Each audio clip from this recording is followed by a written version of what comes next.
27 जून 2026 म्हणजेच येत्या शनिवारी शनी प्रदोष व्रत, ज्याला शनी त्रयोदशी किंवा शनी प्रदोष देखील म्हणतात, हा ज्येष्ठ महिन्यातील शुक्ल पक्षातील त्रयोदशीचा दिवस आहे, जो भगवान शिव, माता पार्वती आणि शनिदेव यांच्या उपासनेसाठी अत्यंत पवित्र आणि फलदायी मानला जातो.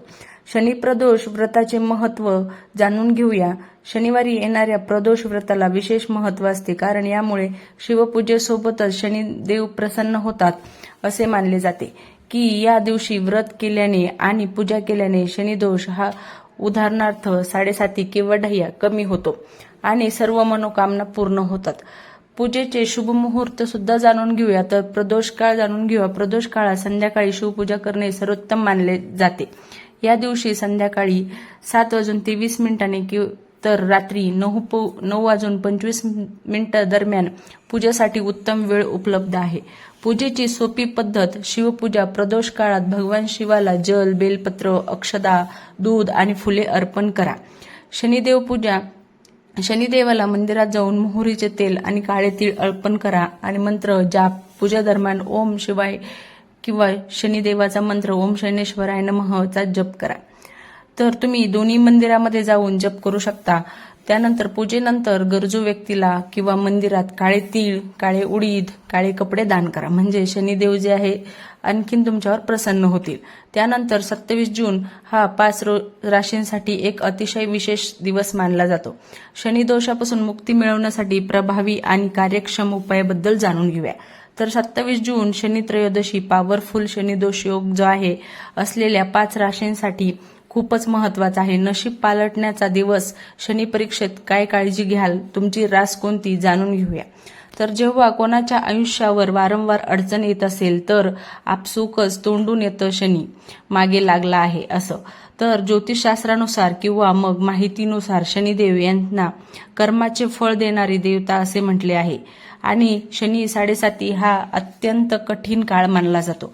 ज्योतिषांच्या मते 27 जून हा दिवस 5 राशींसाठी एक अतिशय विशेष दिवस मानला जातो, कारण त्या 5 राशींना सध्या 7.5 सुद्धा सुरू आहे.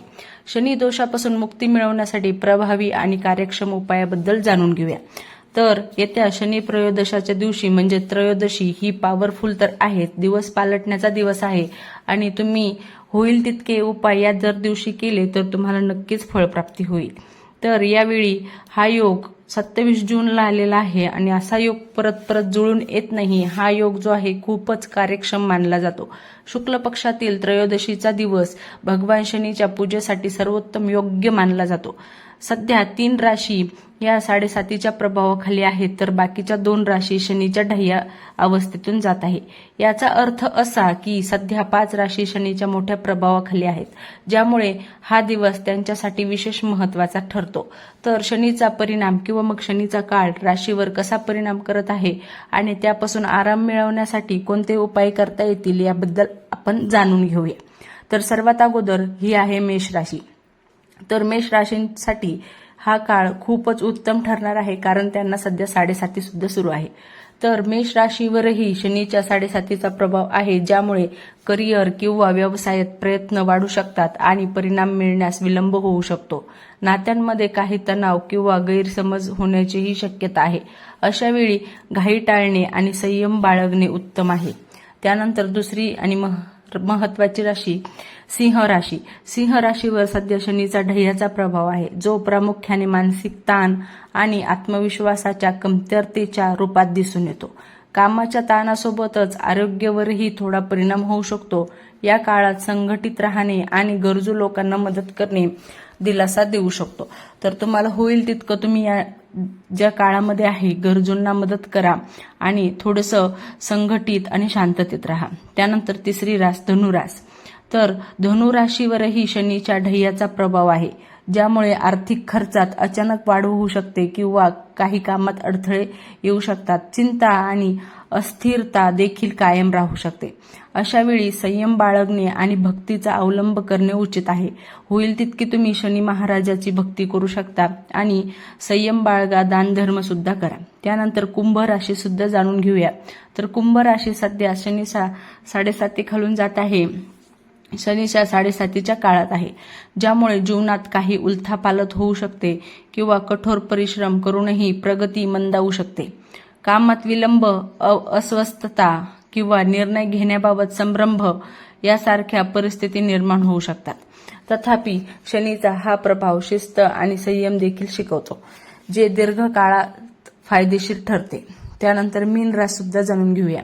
तर मीन राशीवरही सध्या शनीच्या 7:30चा प्रभाव आहे. आर्थिक बाबतीत सावधगिरी बाळगण्याची गरज भासू शकते आणि कौटुंबिक जबाबदाऱ्यांचा भार किंचित वाढू शकतो. त्यामुळं मन अशांत राहू शकते, पण जितकं होईल तितकं मनाला शांत ठेवूया.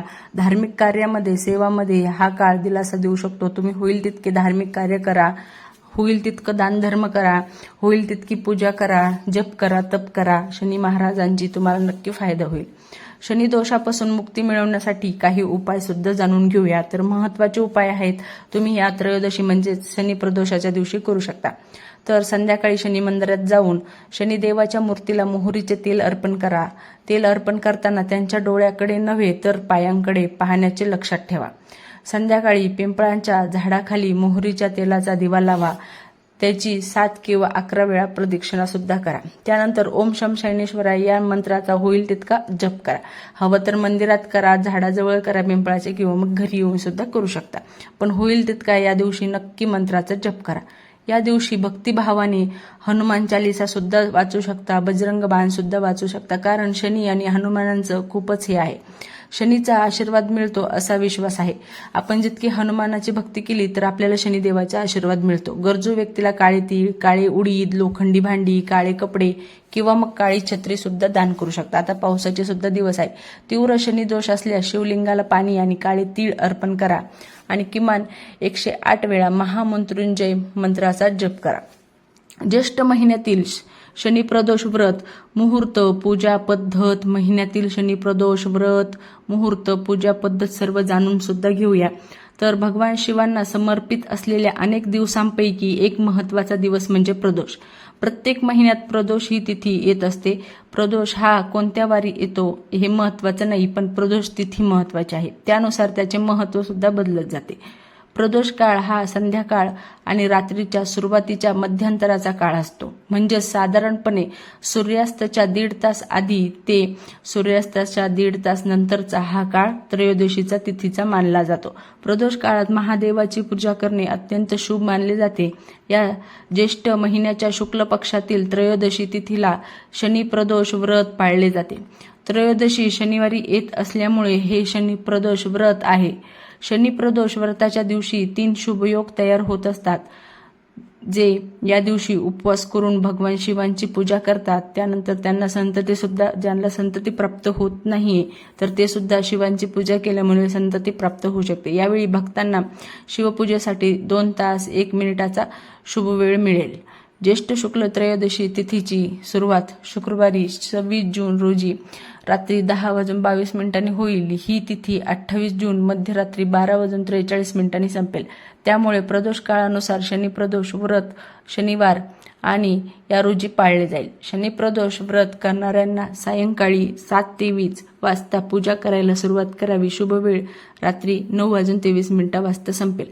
लाभ आणि प्रगतीसाठी शुभ वेळ सायंकाळी 7 ते 20 ते रात्री 8:38 पर्यंत असेल. या वेळेत तुम्ही शनी प्रदोषांचा उपवास पूर्ण करावा. हा उपवास सहसा संध्याकाळी केला जातो. शनी प्रदोष दिवशी ब्रह्ममुहूर्त जाणून घेऊया. प्रदोषाच्या दिवशी ब्रह्ममुहूर्त 4:05 तर 4:45 पर्यंत आहे.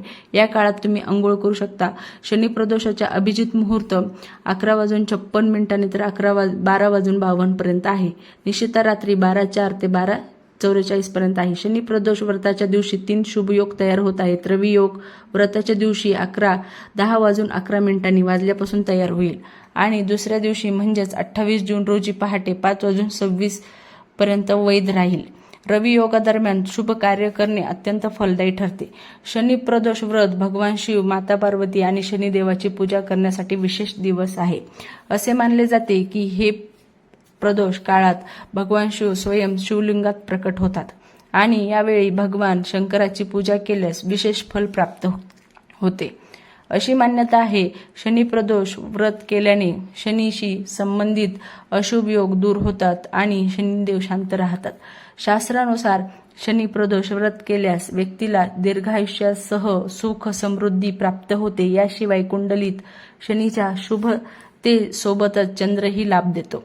या दिवशी कोणीही शनिदेवाची पूजा पूर्ण भक्तिभावाने करू शकता आणि तुम्ही सुद्धा पूजा करत असाल तर भक्तिभावाने नक्की करा आणि मनापासून केल्यास त्यांचे सर्व संकट कष्ट नक्कीच दूर होतात आणि शनिदेवाचा प्रकोप शनीचे 7.5 किंवा ढय्या प्रभावही कमी होतो. शनी प्रदोषाच्या दिवशी सकाळी लवकर उठावे, स्नान झाल्यानंतर पांढरे वस्त्र घालावे, आपल्या देवघरातील देवाची पूजा करावी, मग महादेवाच्या पूजेसाठी एक चौरंग घ्यावा, त्यावर पांढरे वस्त्र अंथरून महादेवाचे शिवलिंग, त्यानंतर शिवलिंगाचा अभिषेक करावा, त्यानंतर भस्म सुद्धा लावावे व बेलपत्र पांढरी फुले वाहावीत, धूप दीप अगरबत्ती लावावी, चुरम्याचा नैवेद्य दाखवू शकता किंवा मग प्रदोष काळात उपवास असल्यामुळे नाही दाखवला तरी सुद्धा चालेल. देवी पार्वतीला शृंगाराचे सामान अर्पण करावे, मग प्रदोष व्रताची कथा वाचावी, आरती करून प्रसाद वाटावा. हे व्रत शनिवारी आल्याने याला शनी प्रदोष असे म्हणतात. त्यामुळे या दिवशी महादेवासोबतच शनिदेवाची पूजा करणे देखील महत्त्वाचे मानले जाते. महादेवाची पूजा झाल्यानंतर शनिदेवाचे स्मरण करावे, शनी स्तोत्र वाचू शकता, शनी चालीसा वाचू शकता. या दिवशी होईल तितकी तुम्ही ही शनीची भक्ती केल्याने तुम्हाला नक्कीच फायदा होईल. त्यानंतर सायंकाळी पिंपळाच्या झाडाला पाणी घालावे किंवा मग दिवा सुद्धा लावू शकता. सकाळी पाणी घातलं तरी सुद्धा चालेल, संध्याकाळी दिवा लावला तरी सुद्धा चालेल. शनी मंदिरात जाऊन शनिदेवाला तेल अर्पण करावे, त्यामुळे शनी दोष नाहीसा होतो असे म्हणतात. पौराणिक कथेनुसार आता कथा सुद्धा पाहूया. तर एका गरीब ब्राह्मणाची पत्नी गरिबीने त्रस्त शदिल्य ऋषींकडे गेली आणि म्हणाली, हे महान ऋषी, मी खूप दुःखी आहे, कृपया मला माझे दुःख कमी करण्याचा मार्ग सांगा. माझे दोन्ही मुलगे तुमच्या आश्रयाला आहेत. माझ्या मोठ्या मुलाचे नाव धर्म आहे, तो एक राजपुत्र आहे आणि धाकट्या मुलाचे नाव शुचिव्रत आहे. आम्ही गरीब आहोत, फक्त तुम्हीच आम्हाला वाचू शकता. एवढेच ऐकून ऋषीने शनी प्रदोष व्रत करण्यास सांगितले. तिन्ही प्राणी प्रदोष व्रत पाळू लागले. काही वेळाने प्रदोष उपवास आला आणि मग तिघांनीही उपवास करण्याचा संकल्प केला. धाकटा मुलगा शुचिव्रत तलावात स्नान करायला गेला तेव्हा त्याला संपत्तीने भरलेला एक सोन्याचे भांडे सापडले. ते घेऊन तो घरी आला. त्याची आई आनंदाने म्हणाली की त्याला ही संपत्ती मिळाली आहे. ही संपत्ती पाहून आईने शिवाचा महिमा वर्णन केला. त्यानंतर राजपुत्राला आपल्या जवळ बोलवून म्हणाली, हे धन आपल्याला शिवाच्या कृपेने प्राप्त झाले आहे, म्हणून तुम्ही दोन्ही मुलांनी ते प्रसाद म्हणून समान वाटून घ्यावे. तुझ्या आईचे शब्द ऐकून शिवपार्वतीने शिवाचे ध्यान केले आणि म्हणाले, प्रिय, ही संपत्ती फक्त तुझ्या मुलाची आहे, मी त्यावर पात्र नाही असे म्हणाले. मला शिवपार्वती जेव्हा देतील तेव्हा मी घेईल. एवढे बोलून तो पूजेमध्ये दंग झाला. एका दिवशी दोन्ही भावांचे राज्याला भेट देण्याचा विचार झाला. तिथे त्याने एक गंधर्व मुलींना खेळताना पाहिले. त्यांना पाहून शुचिव्रत बोलला, भाऊ, आपण यापेक्षा पुढे जाऊ शकत नाही असे बोलून त्याच जागेवर शुचिव्रत बसला. परंतु राजपुत्र एकटाच त्यांच्यामध्ये गेला. तिथे एक स्त्री खूप देखणी होती आणि राजकुमाराला पाहून मोहित झाली आणि राजकुमाराकडे जाऊन ती म्हणाली, मैत्रिणींनो, या जंगलाजवळ आणखी एक जंगल आहे, तिथे जा आणि तिथे अनेक प्रकारची फुले उमललेली आहेत पहा. खूप आनंददायी वेळ आहे. त्याचे सौंदर्य पाहून आश्चर्यचकित झाले. आई, मी इथे बसलो आहे. हे ऐकून सगळ्या मैत्रिणी दुसऱ्या जंगलात निघून गेल्या. ती एकटीच राजकुमाराकडे बघत बसली. इथे राजकुमारही तिच्याकडे कामुक नजरेने पाहू लागला. म्हणजेच काय, राजकुमार सुद्धा मोहित झालेला होता. त्यानंतर मुलीने विचारले, तू कुठे राहतोस? इथे कसे आलात? कोणत्या राजाचा मुलगा आहेस? नाव काय आहे? एवढे संपूर्ण प्रश्न विचारल्यानंतर राजकुमाराने सांगितले, मी विदर्भाच्या राजाचा मुलगा आहे. तुम्ही तुमची ओळख द्या. युवती बोलली, मी बिद्रवीक नावाच्या गंधर्वाची कन्या आहे. माझे नाव अंशुमती आहे. मी तुमच्या मनातली ओळखले आहे. तुम्ही माझ्यावर मोहित झाले आहात. निर्मात्याने आपल्याला एकत्र आणलेले आहे. मुलीने राजकुमाराच्या गळ्यात मोत्याचा हार घातला. म्हणजेच काय, तर एकंदरीत मुलीने लगेचच राजकुमाराच्या गळ्यात मोत्याचा हार घातला. राजकुमाराने हाराचा स्वीकार करत बोलला की, अरे प्रिये, मी तुझी प्रेमाची भेट स्वीकारली आहे, पण मी गरीब आहे. राजकुमाराचे हे बोलणे ऐकून गंधर्वाची कन्या बोलली की, मी तुला सांगितल्याप्रमाणे करेन. आता तू घरी जा. एवढे बोलून ती कन्या आपल्या मैत्रिणीजवळ गेली. घरी जाऊन राजकुमाराने सुचिव्रताला संपूर्ण प्रसंग सांगितला. म्हणजे सुचिव्रत घरी दोघेही सोबत घरी गेले आणि मग राजकुमाराने सुचिव्रताला संपूर्ण जो प्रसंग घडला तो संपूर्ण सांगितला. तिसऱ्या दिवशी राजकुमार सुचिव्रताला घेऊन त्या जंगलात गेला. तिथे गंधर्व कन्या आपल्या मैत्रिणींना घेऊन आली होती. या दोघांच्या राजकुमाराला पाहून तो म्हणाला, मी कैलासला गेलो होतो. तिथे शंकरजींनी मला सांगितले की धर्मगुप्त नावाचा एक राजपुत्र आहे, जो सध्या गरीब आहे आणि त्याच्याकडे राज्य नाही. माझा भक्त आहे. हे गंधर्व राजा, कृपया त्याला मदत करा. महादेवाच्या आज्ञेने मी ही मुलगी तुमच्याकडे आणली आणि तू हे कर. मी तुला मदत करीन, असे तुला सिंहासनावर बसवीन. या प्रकारे राजाने आपल्या कन्येचे विधिवत विवाह केले आणि विशेष संपत्ती आणि एक सुंदर मुलगी मिळाल्याने राजकुमार खूप आनंदी झाला. देवाच्या कृपेने काही काळानंतर तो त्याच्या शत्रूंना दडपून राज्याचे सुख उपभोगू लागला. तर या प्रकारे ही कथा होती. तर या दिवशी शनिप्रदोषाच्या दिवशी तुम्हाला होईल तितकी भक्ती व्रत कथा नक्की ऐका.